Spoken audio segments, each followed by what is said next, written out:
Fox 61 News at 10 starts now. Shots fired, shots fired. More cars, send everyone. Now at 10, new details emerge on the shootout that killed 2 Bristol police officers, and we have the body camera footage from that very night. Plus, lighting the town in blue, how the Bristol Fire Department is supporting these acts of kindness in response to the tragedy. A Bristol clothing store also chipping in to help what initiative they are taking to make sure the officers' families are financially supported. The Fox 61 News at 10 starts right now. Good evening and thanks for joining us for the news at 10. I'm Carmen Chow. The Connecticut Office of Inspector General releasing Officer Alec Iarado's body cam footage.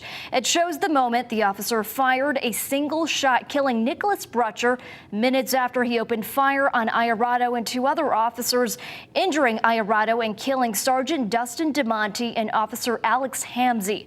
Inspector General Robert Devlin saying this proves Officer Iarado's use of deadly force was justified. Now, we are going to play you an edited version of that right now, and as a warning, it may be disturbing to some viewers. Shots fired, shots fired. More cars, send everyone.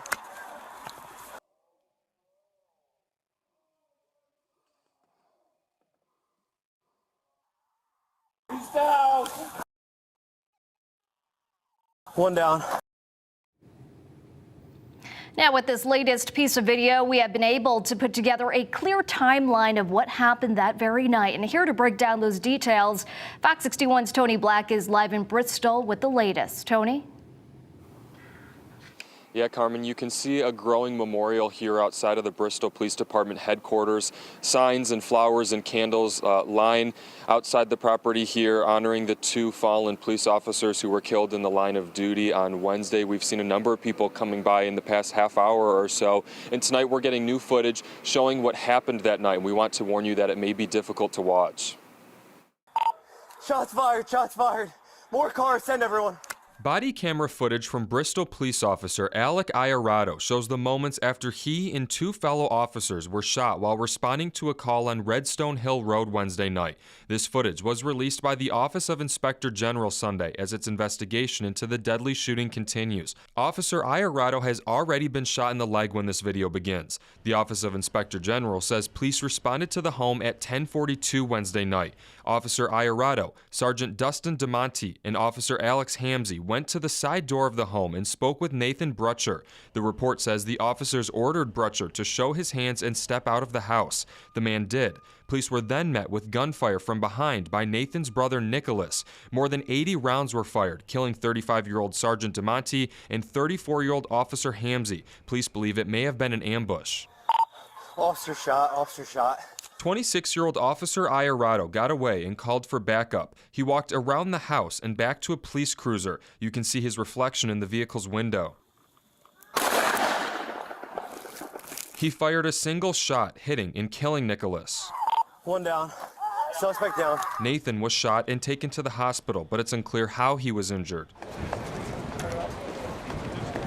Officer Iarado had to have surgery and was released from the hospital Thursday. He attended Sergeant Demonte's procession in crutches Friday.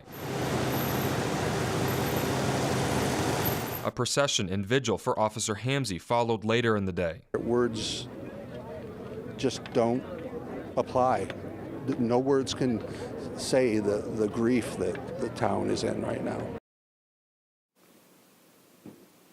While the Office of Inspector General continues its investigation, they say the actions by Officer Iarado, his use of deadly force, was justified. Now, both of the officers were also wearing body camera footage, but that is not being released yet because of their deaths. There was also more unreleased footage from Officer Iarado's camera that is also not being released for that reason as well. Live in Bristol, Tony Black, Fox 61 News. Thank you, Tony. Also new tonight, the Bristol Police Department has announced funeral services for Sergeant Demonte and Officer Hamzi are set to begin on Friday. They are set to take place at 11 a.m. at the Pratt & Whitney Stadium at Rentschler Field in East Hartford. It will be a joint funeral service. Members of the community wishing to pay their respects are asked to arrive no later than 9:30. Also announced today, there will be a walkthrough for Officer Hamzi in Terryville on October 19th from 12 to 8 p.m. at Scott Funeral Home. The community support going strong in Bristol and well beyond the town. The fire department also outlined their building with blue lights. Home Depot donated 343 blue light bulbs to the fire department for people to pick up since they were tough to find. A firefighter and a resident we spoke with say this tragedy has completely left everyone in disbelief. It's humbling and it gives you goosebumps, the first responders, those officers that were working that night, they were just doing what they would do on any other night. They were responding to an issue. They were responding to an emergency. That's what we do. We respond to emergencies. When people are running away, we're running in. My son played football with Officer Hamzi, and it just took a whole, impact on the whole community. And just watching the whole thing and hearing everything, and it's just heartbreaking. We were told today is the first day Bristol police officers returned back to their shifts. For the past couple of days, officers from neighboring towns and cities were helping out. A Bristol-based clothing store is just one of many local businesses doing what they can to support the families of the two fallen officers. DK Movement will donate 50% of all online sales through the rest of the year to the Bristol Police Heroes Fund. Owners Kelly Houston and Derek Jones use the brand as a way to support various local organizations, including homeless resource centers.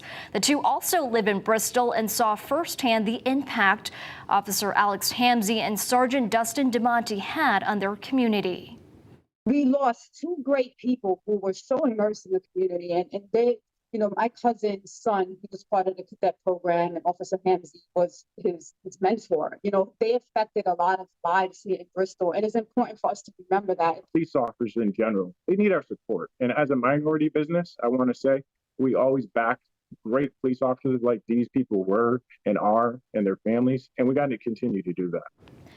The Bristol Police Heroes Fund is used to help families in the event of a tragedy like this one. You can learn more about to support on the links page of our website, fox61.com. And we will have continuing coverage throughout the weekend as we honor and remember Sergeant Demonte and Officer Hamzi. We have more on the officer shot, the timeline of the situation, and how people around the state are remembering these fallen heroes on fox61.com, the Fox 61 News app, and on Fox 61 Plus. New tonight, Staples High School in Westport are mourning the loss of one of their beloved teachers. Michael Sanser, a technology education teacher, died in a car accident on I-95 in Old Lyme yesterday. Sanser's son is also critically injured. The superintendent issued a statement today saying the school will be offering crisis support to students, staff, and families. New tonight, a 10-year-old boy in Morris was attacked by a black bear in his backyard this morning. A DEEP spokesperson confirmed Encon police and Connecticut state troopers responded to a call just after 11. Little is known about just what happened, but the boy was transported to a local hospital. He's expected to be okay. The bear, which was still near the scene, was euthanized by Encon police. And turning now to the weather watch, another pleasant day, but noticeably more cooler. Let's toss it over to meteorologist Ryan Breton. Hey, Ryan. Hey, Carmen. Hi, everybody. It certainly was a great fall weekend out there. We have some changes ahead as we begin the new work week. There are a few clouds starting to move into the state now. And as we look off to our west and south, there is some rain, and this is going to be guided our way. Showers tomorrow into tomorrow night, and maybe at times that rain can fall at a little bit of a heavier clip, too. For the rest of this night, though, we'll just have clouds increasing, temperatures dropping down into the 40s. A scattered shower possible by morning, but it shouldn't be anything too widespread. Here's 5 a.m., some showers in the Hudson Valley down toward the city, and these will be working through during the morning. Notice how it's not a statewide rain, so it will be one of those mornings where as you step out the door, you'll probably need the umbrella or the rain jacket for part of your morning commute. Then we should see a little sun develop for a little while in the afternoon before we watch another line of showers and downpours come in tomorrow evening. There could even actually be a rumble of thunder with this line, which will then move through and start to exit as we get toward Tuesday morning. So high temperatures tomorrow will be up into the 60s. This is the warmest day of the work week. We'll talk about the cooler weather that follows this rain and a look ahead to next weekend, all coming up. Ryan, thank you. Connecticut transportation officials are beefing up their message to keep your eyes on the road, not on your phone. For the rest of the month, the Department of Transportation is partnering with state and local police agencies for a distracted driving enforcement campaign. According to the DOT, there were more than 5,400 crashes attributed to distracted driving in Connecticut last year. As part of this campaign, drivers can expect increased law enforcement presence out on the roadways to enforce distracted driving laws.